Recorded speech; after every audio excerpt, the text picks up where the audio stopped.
चलते हुए mister Bristol हंसे। फ्लैपी, मेरे दोस्त, आज इस घाटी में ऐसा लग रहा है जैसे कुछ जादुई छिपा हो। फ्लैपी अपने पंजों वाले पैरों पर उछलते हुए सहमति में चिल्लाया। गंदी सड़क घाटी के किनारे पत्थरों के एक छोटे से समूह की ओर मुड़ गई। फ्लैपी अचानक रुक गया। मिस्टर ब्रिस्टल नीचे झुके। उनके ब्रेसेस चमक रहे थे और वे मुस्कुरा रहे थे। अब यह क्या है ना? उन्होंने मिट्टी झाड़कर एक गोल पुराना आईना दिखाया। उसका प्रतिबिंब दिखाने के बजाय आईने में चमक आ गई और मिस्टर ब्रिस्टल की छवि दिखाई दी।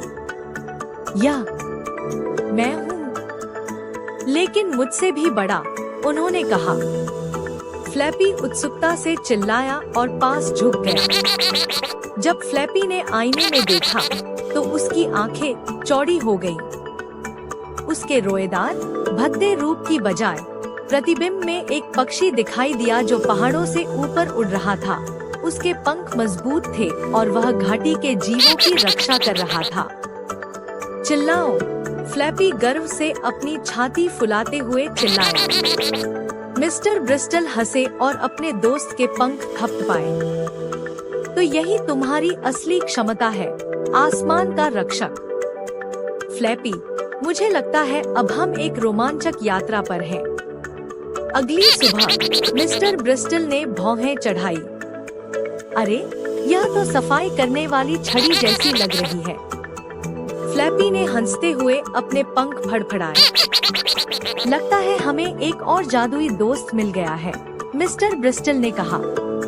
मिस्टर ब्रिस्टल ने फ्लैपी के नाचने और बीनने वाले के हर टुकड़े को झटपट उठाने से नदी का किनारा पल भर में चमक उठा। गांव वालों ने खुशी मनाई। जेब में शीशा उन्हें याद आ रहा था कि यह भी उनकी असली क्षमता का एक हिस्सा है।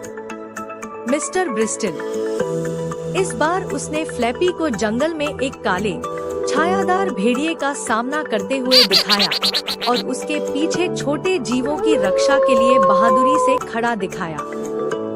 फ्लैपी कांप उठा, लेकिन उसने अपने पंख फैला दिए। फ्लैपी चहका, उसकी चौड़ी आंखों में दृढ़ संकल्प जल रहा था। झुकी हुई चोटियां और नीला आकाश, उज्ज्वल खुशनुमा अंदाज, पहाड़ी दर्रे।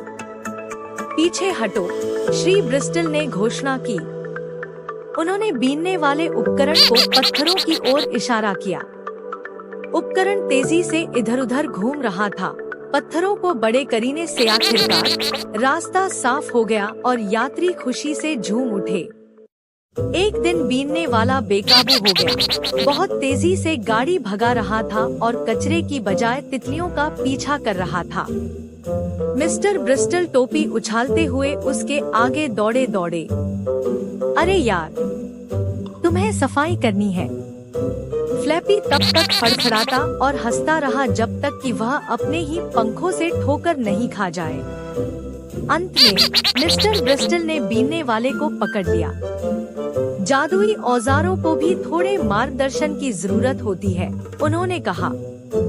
अपनी यात्रा के अंत में मिस्टर ब्रिस्टल और फ्लैपी घाटी के ऊपर एक चट्टान पर खड़े थे। आईना पहले से कहीं ज्यादा चमक रहा था। जिन्होंने बच्चों को हिम्मत दी, फ्लैपी, हमारी असली क्षमता वही है जो हम साथ मिलकर करते हैं। फ्लैपी ने उसके कंधे पर हाथ फेरते हुए धीरे से कहा, हमने दुनिया को साफ किया। घाटी के उत्सव में ब्रिस्टल सेबों से करतब दिखा रहे थे और फ्लैपी नाच रहा था। सेब चुनने वाला खुशी से झूम रहा था।